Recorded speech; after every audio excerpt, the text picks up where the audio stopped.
Thank you, Mr. President. Thank you, Madam the President. Really, it's very painful experience to me. I spent in Iraq 3 years and a half, very enduring experience. My job in Iraq as Chief of Human Rights was to promote and protect human rights. My job in Iraq as advisor to the Special Representative of Secretary General, the SRSG, is to advise him on the right path for finding a dignified way for the Ashrafis to get out of that situation.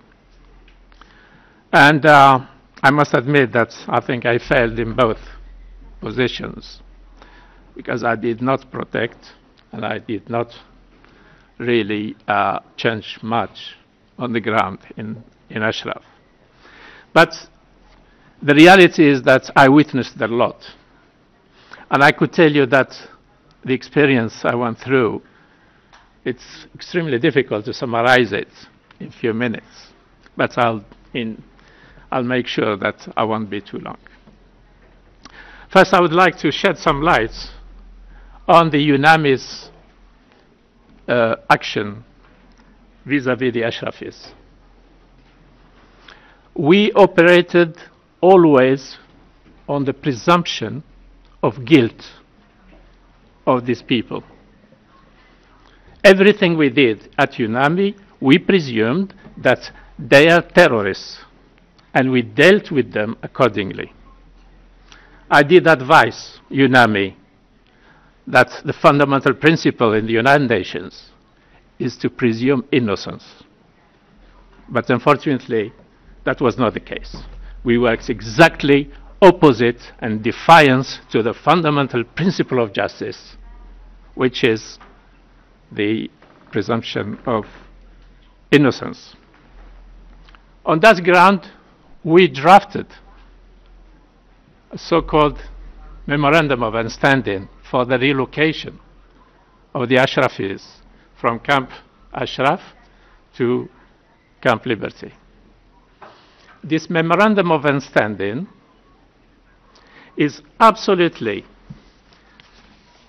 the content of a letter addressed by the ambassador of Iraq in Brussels to the member states of the EU, telling them what's the plan and what's the program for the government of Iraq to relocate these people.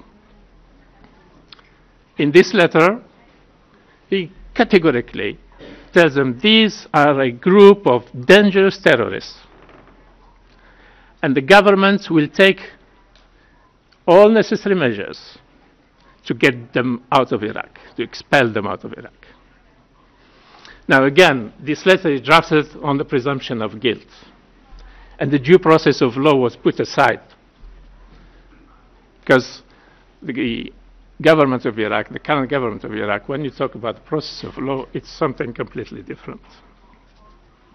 Now, the draft MOU was that it's a shared responsibility between UNAMI and the government of Iraq to close Camp Ashraf. Then we sent this draft MOU to New York, to the Department of Legal Affairs, OLA. We asked for advice. We were told, this is dangerous.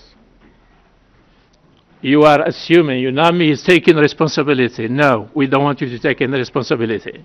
We want you to simply be facilitator. So we changed the MOU accordingly. If you look at the MOU, the actually signed MOU, 7 clauses in the MOU, they all give the responsibility to the government of Iraq. The 7th clause of the MOU is related to the work of the UNHCR. It just sort of strips the government of Iraq from its responsibility vis-à-vis the mandate of the UNHCR. It said that even though the government agrees that the UNHCR will take the refugee status determination process, the RSD, but it's not bound by it. It will not recognize the outcome of this process. Meaning, let the UN do whatever they want to do, but we have our own way of handling the situation. That said, we started preparing, after the signature of this document, we started preparing the transfer process. And we had to first make 2 assessments.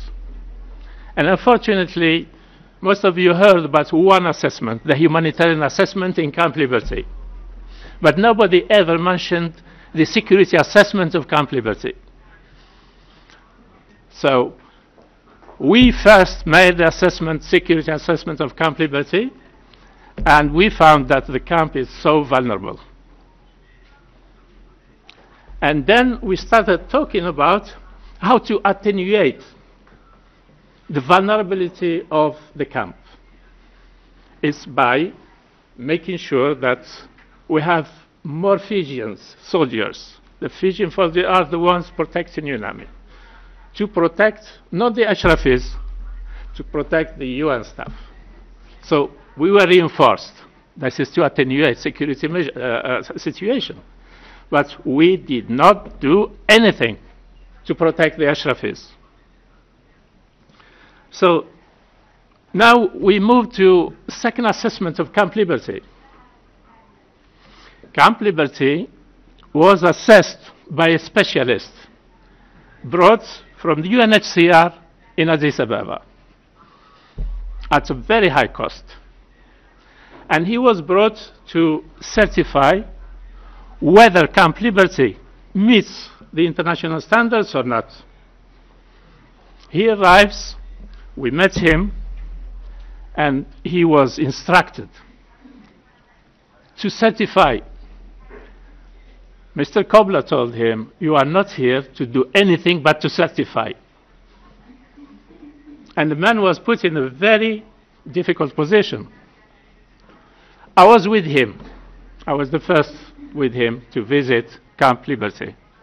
And we all agreed that this is an acceptable situation, particularly knowing very well Ashraf, and knowing that it's not a situation of refugees who are running for their life, to save their life in emergency situation.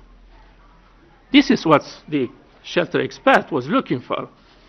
We have people, like now in Syria or elsewhere in Africa, when people are actually running away to seek refuge to save their life from imminent danger. That was not the case in Ashraf. The case of Ashraf was people settled peacefully for 25 years in Camp Ashraf, and then all of a sudden, for political reasons, the government decided to evict them from their homes. So we should not make a confusion between relocation and eviction. The case of Ashraf, it was an eviction. And UNAMI was very well aware of the conditions, according to the UN standards, of an eviction. An eviction has to be done according to the due process of law by a judicial process. All this did not happen, and we were aware that we are violating the fundamental principles of the United Nations. But yet, we have to be positive according to the instructions of the SRG. Positive, it means close your eyes.